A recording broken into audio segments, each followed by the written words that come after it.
Hello दोस्तों, मैं हूं दिलीप और अनोखा एहसास के एक नई वीडियो में आपका स्वागत है। यह कहानी तब की है जब मैं 12वीं कक्षा में पढ़ता था। उस समय मैं अपने घर से दूर भागलपुर शहर में पढ़ाई किया करता था। भागलपुर में मैं और आशीष एक ही कमरे पर किराए पर रहते थे, पर जब भी मैं छुट्टियों पर अपने घर पर आता था तो मैं अपने दोस्तों के साथ नई नई जगहों पर घूमने के लिए जाया करता था। मुझे रहस्यमयी जगह और डरावनी जगह जाने का बहुत शौक था। एक बार की बात है, कोचिंग की छुट्टी हो गई थी। मैं बहुत खुश था क्योंकि मैं अपने घर आ रहा था। जब मैं बस में बैठा हुआ था तब दो लोग आपस में बात कर रहे थे। शायद वो हमारे गांव के नहीं लग रहे थे। तुझे पता है, भूपगढ़ के साइड वाली सड़क पर रोज़ एक दो लाशें मिल रही है, पहला आदमी बोलता है। हाँ, मैंने भी सुना है। मेरे गांव का भी एक लड़का कुछ दिनों से लापता था। उसकी लाश भी भूपगढ़ के पास मिली है। तुमने सुना है, जिस भी आदमी की लाश वहाँ मिली है उसके अंदर से उसका दिल गायब रहता है। पता नहीं क्या राज है उस भूपगढ़ में। तो दूसरा आदमी कहता है, छोड़ न यार, हमें क्या, हमें इन सब से बचकर रहना चाहिए। छोड़ ये सब बात। मैं पीछे बैठा यह सब सुन रहा था। मैंने उन लोगों से पूछा, ये भूपगढ़ कहाँ है भैया और क्या बात है? तो इस पर पहला आदमी बोलता है, अरे भाई, इन सब चीज़ों से दूर रहो, ना ही जानो तो ही अच्छा है। मैंने बोला, बस थोड़ा सा बता दो क्या हो रहा है वहाँ पर। तो उसने कहा, ठीक है बता देता हूँ, पर वहाँ जाने की सोचना भी मत। भूपगढ़ एक जंगल का नाम है। उसके बीच में एक पुराने समय का अस्पताल है। सुना है उस अस्पताल में आग लगने से 8 लोगों की जिंदा जलकर मौत हो गई थी। कहा जाता है कि वह जगह अब शापित हो गई है। तब से वहाँ कोई नहीं जाता है। जो भी वहाँ जाता है वह कभी वापस नहीं आ पाता। तो इस पर मैं पूछा, जब कोई नहीं जाता वहाँ पर तो फिर उस जंगल के साइड से लाशें कैसे मिलती है? इस पर दूसरा बोलता है, भाई ये हमें भी नहीं पता। मैं चुप हो जाता हूँ और भूपगढ़ के बारे में सोचता हुआ घर आ जाता हूँ। घर आकर मैं अपनी माँ के साथ खाना खाने के बाद बिस्तर पर लेटा था। मैं बार बार भूपगढ़ के अस्पताल के बारे में ही सोच रहा था। मेरी सांसों की आवाज़ मेरे कानों तक पड़ रही थी और मेरा दिल ज़ोर ज़ोर से धड़क रहा था। मैं मन में बस भूपगढ़ की सड़क पर मिलती लाशों के बारे में सोच रहा था। मैं मन ही मन सोच रहा था कि एक बार चलकर देख ही लेना चाहिए। मुझे यह सब सोचते हुए कब नींद आ गई मुझे पता नहीं चला। अगले दिन मैं प्रिंस और करण से मिलता हूँ, जो मेरे दोस्त थे। हमने एक दूसरे का हाल पूछा, फिर हम बातें करने लगे। मैंने उन लोगों से कहा कि चलो हम लोग कुछ दिनों के लिए बाहर घूमने जाते हैं। मेरे मन में था किसी भी तरह से उन लोगों को भूपगढ़ के उस अस्पताल तक लेकर जाना। इस पर प्रिंस ने बोला, हाँ यार, हम लोग घूमने के लिए चलते हैं। हम लोग तिरुपति मंदिर चलते हैं घूमने। इस पर करण बोलता है, भाई मैं नहीं जाऊंगा वहाँ। मैं कुछ हफ्ते ही वहाँ होकर आया हूँ। कुछ मज़ेदार सोच, जहाँ फन और घूमने की जगह अच्छी हो। कोई पार्क या फिर कोई घूमने की जगह। इतने में मैं कहता हूँ, मैं एक जगह जानता हूँ, बहुत ही भयानक जगह है, जंगल के बीच में है, भूपगढ़ नाम है। इस पर प्रिंस डरते हुए बोलता है, भूपगढ़? ये किस भूतिया हवेली की बात कर रहे हो? तुझे पता है ना, मुझे माइंड डिसऑर्डर है और मुझे डर भी लगता है। मैं अजीब हरकतें करने लगता हूँ कभी कभी भी। तो तू दिन रात भूतिया किताबें पढ़ता रहता है। अब जब चलने की बात आई तो डर लग रहा है, टोकते हुए करण ने कहा। फिर मैं बोलता हूँ, अरे कुछ नहीं भाई, वहाँ एक जंगल है, उसके बीच में एक अस्पताल है। उस जगह का नाम भूपगढ़ है। वहाँ बहुत सारे लोग घूमने जाते हैं। हम भी चलेंगे। वहाँ ऐसा वैसा कुछ नहीं है। इस तरह मैं दोनों को किसी तरह तैयार कर लेता हूँ। मैंने कल सुबह ही निकलने का प्लान कर लिया था। ये सारी बातें करते करते कब 7 बज गए हमें पता भी नहीं चला और फिर हम घर आ गए। रात भर मैं बस भूपगढ़ के अस्पताल और उस जंगल के बाहर सड़क पर मिलती लाशों के बारे में ही सोच रहा था, और कब नींद आ गई मुझे पता नहीं चला। सुबह मैंने माँ को बताया कि हम भूपगढ़ जा रहे हैं घूमने। उन्हें भी उस जगह के बारे में कुछ पता नहीं था। उन्होंने बस बोला, जहाँ भी जा रहा है बस ध्यान रखना। माँ और मैं अभी बातें कर ही रहे थे कि छत से ऊपर कुछ नीचे गिरने की आवाज़ आती है। मैं दौड़ कर देखने गया तो घर के पीछे एक बिल्ली गिरी थी जो बिल्कुल काली थी और उसके सिर पर क्रॉस का निशान बना हुआ था। वह मर चुकी थी। मेरी माँ बहुत घबरा गई। वह मुझे आज जाने को मना करने लगी। तो इस पर मैंने कहा, अरे माँ, कुछ नहीं होता है इन सब से, अब तो वो लोग गाड़ी लेकर आते ही होंगे। फिर मैंने उस बिल्ली को घर के पीछे बाड़े में दफना दिया। नहा धोकर कुछ खाने का सामान बैग में भरकर मैं तैयार हो गया। तब तक करण अपनी कार के साथ प्रिंस को लेकर मेरे घर आ चुका था। हॉर्न बजाते हुए मुझे आवाज़ दी, अरे जल्दी आ, 9 बजने वाले हैं, हम पहले ही लेट हो चुके हैं, चल जल्दी निकल। मैं जल्दी से अपना बैग लेकर आया। हम कार में बैठे। करण ड्राइव कर रहा था। उसने मुझसे उसका लोकेशन पूछा। बस पर उस आदमी ने बताया था कि भूपगढ़ शाहजहांपुर से करीब 3-4 किलोमीटर आगे एक घने जंगल के पास पड़ता है। मैंने उसे लोकेशन बताया। भूपगढ़ नाम लोकेशन पर नहीं आ रहा था। फिर मैंने उसे शाहजहांपुर सर्च करने को बोला। लोकेशन आ गया। करीब 56 किलोमीटर बता रहा था। मैंने कहा, हम लोग शाहजहांपुर तक चलते हैं, उसके बाद वहाँ से किसी से पूछकर भूपगढ़ का पता पूछ लेंगे। और हम निकल गए भूपगढ़ की ओर। पर मैं अभी भी भूपगढ़ के बारे में ही सोच रहा था, और यह लगातार सोच रहा था कि कहीं मैं इन लोगों को अपने साथ ले जाकर कोई बहुत बड़ी गलती तो नहीं कर रहा हूँ। रात की नींद मेरी ठीक से पूरी नहीं हुई थी और मैं गाड़ी में कुछ देर के लिए सो गया। अचानक से प्रिंस ने मुझे उठाया। अरे उठ भाई, हम शाहजहांपुर से कुछ किलोमीटर पीछे ही हैं। हम शाहजहांपुर की तरफ बढ़ रहे थे। वह बिल्कुल एक जंगली आदिवासियों का गांव लग रहा था। हम जब गांव के अंदर जा रहे थे, वहाँ के लोग हमें अजीब नज़र से देख रहे थे, जैसे कि हम कोई अलग दुनिया से आए हुए हों। हमने पास खड़े एक बच्चे से भूपगढ़ का पता पूछा। वह बच्चा भूपगढ़ का नाम सुनते ही बिना बताए ही भाग गया। मैंने करण को गाड़ी आगे लेने के लिए कहा। सोचा थोड़ा आगे चलकर किसी से पूछते हैं। मैंने देखा कि झोपड़ी के आगे कुछ बच्चे एक बूढ़े आदमी को परेशान कर रहे हैं। यह सब देखकर मैं गाड़ी से उतरा और उन शैतान बच्चों को भगाया और मैं उनके पास गया। वह लगभग 70 साल का बूढ़ा आदमी था। दिमाग से हल्का विक्षिप्त लग रहा था। उनकी आंखें बिल्कुल लाल थीं। करीब 5 फुट 7 इंच लंबाई के होंगे। उनका शरीर ऊपर से लेकर नीचे तक काला था। सिर पर एक लंबा सा काला तिलक लगाया था। गले में तांत्रिकों वाला माला पहने थे। उन्हें देखकर ऐसा लग रहा था जैसे कि वो एक बहुत बड़े तांत्रिक हों। मैंने उनसे कहा, दादा, ये बच्चे आपको परेशान करते हैं, आप उन्हें कुछ कहते क्यों नहीं?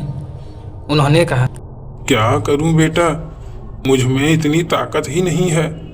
मैं जितना उन्हें भगाता हूं, वो लोग उतना ही मुझे तंग करते हैं। तो मैंने बात काटते हुए कहा, दादा, आपको पता है कि यहाँ से भूपगढ़ का जंगल किधर पड़ता है और कितनी दूरी पर है? यह नाम सुनते ही उनके चेहरे का भाव उड़ गया। उनकी लाल आंखें अब सिकुड़ गई, मानो जैसे उनके शरीर में बिजली का करंट दौड़ गया हो। उन्होंने कहा, हाँ, मुझे पता है। यहाँ से दक्षिण की तरफ जाओ और फिर जब रास्ते में गुमशुदा नाम का कब्रिस्तान मिलेगा, उनके बाएं लेकर 1 किलोमीटर आगे तक जाना। सड़क के किनारे ही तुम्हें जंगल के साइड में 3 नीम के पेड़ एक साथ मिलेंगे। उसी नीम के पेड़ों के नीचे से भूपगढ़ का अस्पताल पड़ता है। मैंने उन पर संदेह जताते हुए कहा, पर आपको कैसे पता हम लोग अस्पताल ही जा रहे हैं? मैंने उन पर शक करते हुए कहा। अरे बेटा, भूखगढ़ जाने वाला आदमी अस्पताल ही देखने जाता है। हंसते हुए कहा। हम लोग कार में बैठे और उनके बताए हुए रास्तों पर निकल गए। आसपास के रास्ते बिल्कुल सुनसान थे। आसपास सिर्फ घना जंगल था। मुझे यह भी डर लग रहा था कि कोई जंगली जानवर ना हो वहाँ पर। क्या पता वही उन लोगों को मारता हो। पर मैंने सोचा, जानवर ऐसे थोड़ी मारेगा। जानवर मारता तो लाशों को छोड़ता क्यों, पूरा क्यों ना खाता। इतने में करण कहता है, ये देख गुमशुदा कब्रिस्तान। कब्रिस्तान की हालत देखने लायक थी। कब्रिस्तान देखकर ऐसा लग रहा था जैसे सालों से यहाँ कोई नहीं आया था। बाहर से देखने पर उसके अंदर का नज़ारा बिल्कुल भयानक लग रहा था। अब हमें बस 1 किलोमीटर और जाना था। वहाँ से आसपास दूर दूर तक कोई घर दिखाई नहीं दे रहा था। एक भी गाड़ी उन सड़क के पास से नहीं निकल रही थी। बस दोनों तरफ जंगल ही जंगल थे। हमारी गाड़ी अचानक से बंद हो गई। पेट्रोल ख़त्म हो गया था। तभी प्रिंस बोलता है, देख वो 3 नीम के पेड़। उसने उंगली पेड़ों की तरफ इशारा करते हुए कहा। हमने सोचा लौटते वक्त इसमें पेट्रोल डलवा लेंगे। करीब शाम के 4 बज चुके थे। ठंड का दिन था। सूरज अब हमें संकेत दे रहा था अपने डूबने का। हम लोग कार से उतरे और किसी तरह गाड़ी को साइड करके जंगल की तरफ घुसने की कोशिश करने लगे। करण कहता है, यही है तेरा टूरिस्ट प्लेस, हमें कहाँ ला दिया। चल जल्दी से हम लोग अस्पताल देखकर निकलते हैं यहाँ से। प्रिंस डरते हुए बोला, मैं तो कहता हूँ भाई कि हम लोग लौट चलते हैं यहाँ से। मुझे कुछ ठीक नहीं लग रहा है और डर भी लग रहा है। तो इस पर मैंने कहा, अरे भाई जब हम लोग यहाँ आ ही गए हैं तो अब अंदर चलकर देख ही लेते हैं। 3 नीम के पेड़ों के नीचे से एक छोटा सा रास्ता था। उनके अंदर घुसना शुरू किया। रास्ता बिल्कुल डरावना था। हम अंदर की तरफ जा रहे थे और हल्का हल्का अंधेरा होने को था, पर अभी ठीक ठीक दिखाई दे रहा था। हम सब ने एक दूसरे का हाथ पकड़ा हुआ था। जंगल बिल्कुल घना था और पेड़ तो बहुत बड़े बड़े थे। उन पर लटकी हुई लताएं ऐसी लग रही थी जैसे कि वो अजगर सांप हो। हम लोग किसी तरह से आगे बढ़ रहे थे। तभी हम लोग जंगल के बीचों बीच पहुंच गए। हमने वहां करीब 3 मंजिला बिल्डिंग देखी, जिस पर हमें हिंदी में रायचंद भूपगढ़ हॉस्पिटल लिखा हुआ दिखा। अस्पताल की दीवारें फट चुकी थी। फटी हुई दरारों में लताओं ने अपना घर बना लिया था और पूरी की पूरी बिल्डिंग काली पड़ गई थी। शायद वहाँ जो आग लगी थी उसी की वजह से। अब अंधेरा हो चुका था। मैंने अपना टॉर्च जलाया। प्रिंस और करण ने अपने मोबाइल का फ्लैश जलाया हुआ था, पर किसी के फ़ोन में नेटवर्क नहीं आ रहा था। करीब 7 बज चुके थे। हम लोग उस घने जंगल के पुराने और टूटे हुए बिल्डिंग के नीचे खड़े थे। हम अभी निचली बिल्डिंग पर हैं। नीचे बहुत सारी लकड़ी की बेंच और कुर्सियां लगी हुई है जो जलकर काली पड़ गई है। प्रिंस ने जैसे उसे छुआ तो वह एक ज़ोरदार आवाज़ के साथ नीचे गिर गई। इस पर मैंने प्रिंस को डांटते हुए कहा, किसी भी चीज़ को हाथ मत लगा। अब हम लोग नीचे की बिल्डिंग के कमरों में घुस घुस कर देखने लगे। तभी एक कमरे में प्रिंस के चिल्लाने की आवाज़ आई। मैं दौड़कर उस कमरे में गया। क्या हुआ? प्रिंस बोला। वहाँ से कुछ मेरे सर पर टकरा कर गया। मैंने टॉर्च जलाकर देखा तो वह एक चमगादड़ था। मैंने कहा, फालतू में मत डर, चमगादड़ है वो। फिर हम तीनों ने सीढ़ियों से चढ़कर ऊपर जाने का फैसला किया। मैं आगे आगे था, मेरे पीछे करण और उसके पीछे प्रिंस था। जैसे ही मैंने पहली सीढ़ी पर अपना पैर रखा, मेरे मुंह पर ज़ोर से चमगादड़ ने मारते हुए सीढ़ी के बाहर उड़कर चला गया।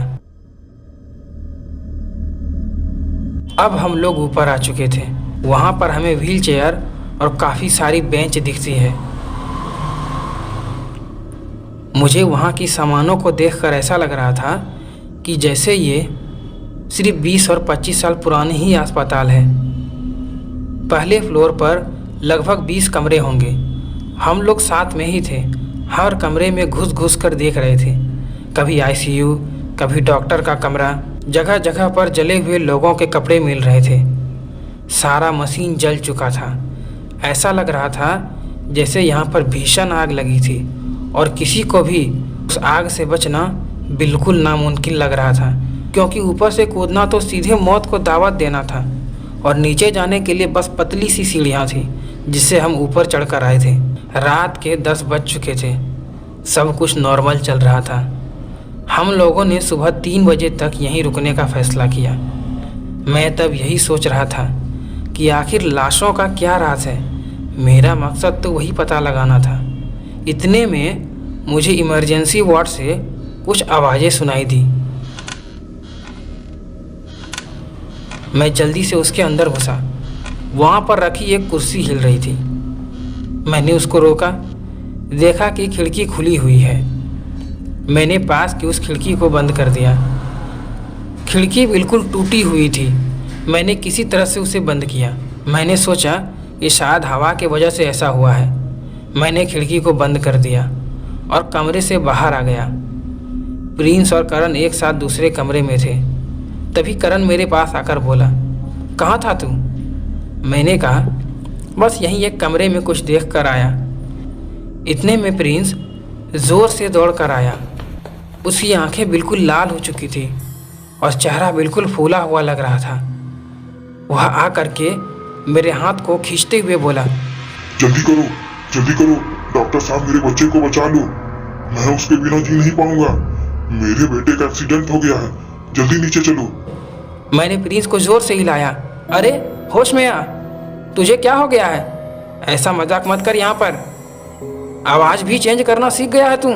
खुद डरता है, ऊपर से हमें भी डरा रहा है।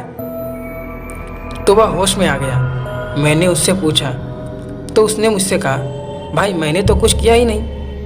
मैंने उसे चुप रहने को कहा और साथ रहने को कहा। अब हम लोग दूसरे फ्लोर की तरफ जा रहे थे।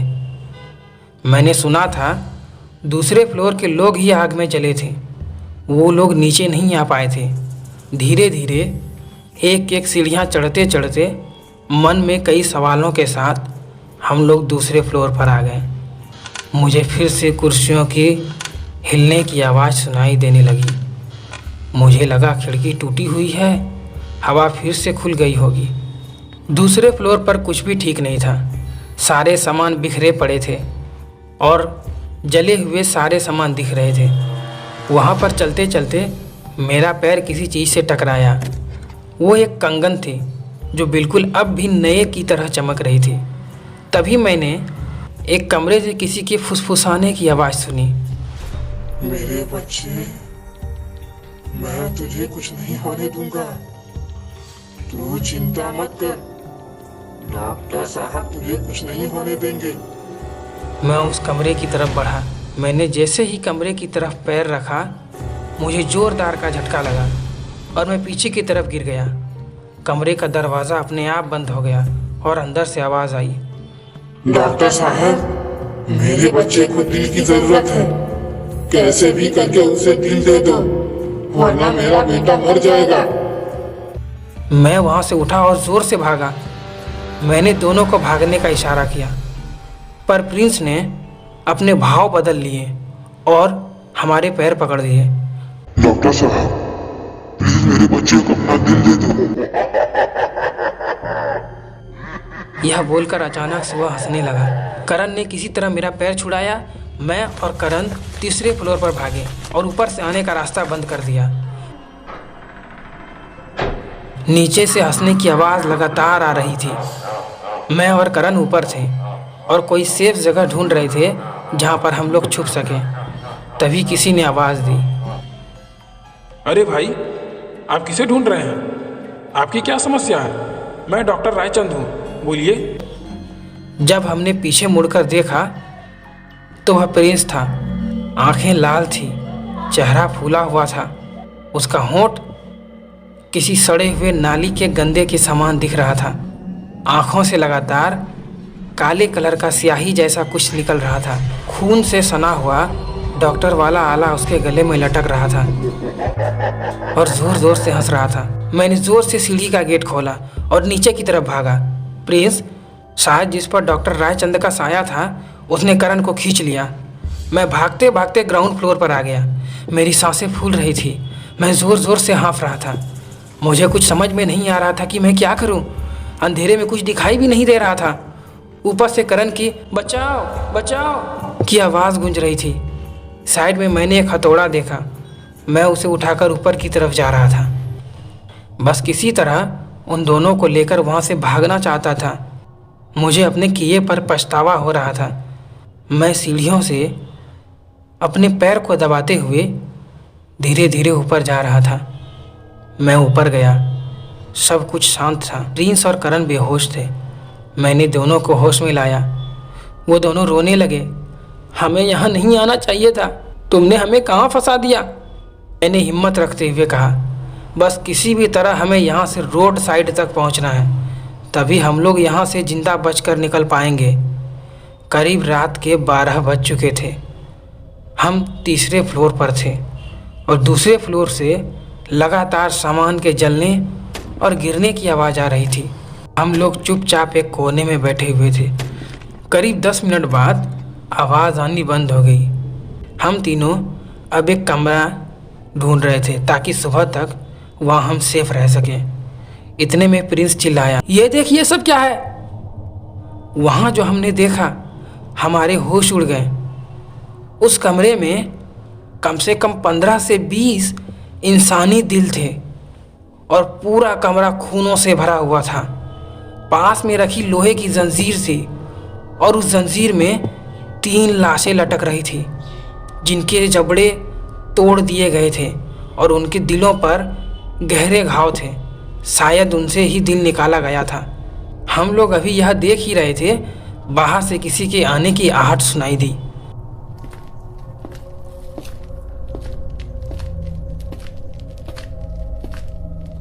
हमने जल्दी से उस कमरे को बंद करके उसके साइड के करीब 8-10 बाद वाले कमरे में घुस गए और जिधर से आहट आ रही थी उधर की तरफ खिड़की से देख रहा था। बिल्डिंग की तरफ कोई आ रहा था। बिल्कुल काले कपड़े पहना हुआ था। उसके एक हाथ में एक नुकीला चाकू था और दूसरे हाथ में एक इंसानी दिल था। ऐसा लग रहा था जैसे उससे ज़्यादा टाइम नहीं हुआ है किसी को मारते हुए वह बिल्डिंग के ऊपर आ रहा था। इतने में प्रिंस घबराकर बोलता है, भाई आज हमारा अंतिम दिन है यार, तूने कहाँ फंसा दिया हमें? तो इस पर मैं बोलता हूँ, नहीं भाई, हमें इसे पुलिस वाले के हवाले करना होगा। हो ना हो यह वही आदमी है जो भूतों के नाम से मर्डर कर रहा है। वो भारी आवाज़ में हंसते हुए ऊपर आ रहा था और उस कमरे में घुसा। हम लोग ध्यान से सुन रहे थे। वह उस दिल को रखते हुए चिल्लाया, शैतान मुझे अमर कर, शैतान मुझे अमर कर। यह आवाज़ पूरी बिल्डिंग में गूंज रही थी। इस तरह बोलते बोलते वह कमरे से बाहर निकलता है और नीचे की तरफ जाने की आहट सुनाई देती है, शायद अगला शिकार ढूंढने। करीब 3 बज चुके थे। हमें लगा कि वह चला गया है। हम कमरे से बाहर निकले और दूसरे फ्लोर पर धीरे धीरे आ रहे थे। पता नहीं फिर से क्या हो गया। प्रिंस ने लेटकर एक हाथ से मेरा और दूसरे से करण का पैर पकड़ लिया और जोर जोर से चिल्लाने लगा, डॉक्टर साहब, मुझे इन दोनों का दिल चाहिए। मुझे मेरे बेटे को ठीक कर दो प्लीज। हमने अपने आप को किसी तरह छुड़ाया और फिर प्रिंस को होश में लाया। जब हम तीनों नीचे की तरफ जा रहे थे तो वह रहस्यमयी आदमी सामने खड़ा हुआ मिला। उसका चेहरा ठीक से दिख नहीं रहा था। उसके हाथों में वही चाकू था और दूसरा हाथ खून से सना हुआ था। मैंने अपना टॉर्च जलाया और उसके चेहरे की तरफ देखा। वो तो वही बूढ़ा आदमी था जिसने हमें यहाँ का रास्ता बताया था। उसने कहा, पहचाना बेटा, मैं तुम लोगों को कब से ढूंढ रहा था। पता नहीं तुम लोग कहाँ चले गए थे। इतना कहकर उसने कुछ मंत्र पढ़ा और हम सब कब बेहोश हो गए हमें पता ही नहीं चला। करीब आधे घंटे के बाद हमें होश आया और हमने अपने आप को उसी रूम में जंजीरों से बंधा हुआ पाया। मैं उसकी चेहरे की तरफ देख रहा था। वह चेहरा उस दिन से ज़्यादा भयानक लग रहा था। चेहरे पर झुर्रियाँ उन्हें और ख़तरनाक बना रही थी। उसकी आंखें आज बड़ी बड़ी और लहू की तरह लाल दिख रही थी। वह अपने हाथों में उस चाकू की धार को तेज़ कर रहा था। प्रिंस रोते हुए बोलता है, हमें यहाँ नहीं आना चाहिए था, प्लीज़ हमें छोड़ दो, प्लीज़ हमें जाने दो। वह उससे विनती कर रहा था। मैं बस यही सोच रहा था कि शायद हमारे जीवन का यही अंत है। मरने से पहले मैंने रुआसी आवाज़ में बोला, मुझे पता है तुम हमें मार दोगे, पर हमें मरने से पहले यह बता दो कि तुम ऐसा क्यों कर रहे हो। उसने हंसते हुए कहा, 15 साल पहले मेरे बेटे और मेरे पोते की यहाँ आग लगने से मौत हो गई थी। मेरे पोते का एक्सीडेंट हो गया था जिसे उसे जल्दी से एक दिल की ज़रूरत थी, पर अचानक से यहाँ आग लगने की वजह से मेरे बेटे और मेरे पोते समेत कई लोगों की मौत हो गई। बाद में सपने में शैतान ने मुझे बताया कि अगर मैं इंसानी दिल उन्हें भेंट दूंगा तो वह मेरे पोते को जिंदा कर देगा। मुझे विश्वास है मैं शैतान को बहुत सारे इंसानी दिल दूंगा तो वह खुश होकर मेरे बेटे को जिंदा कर देंगे।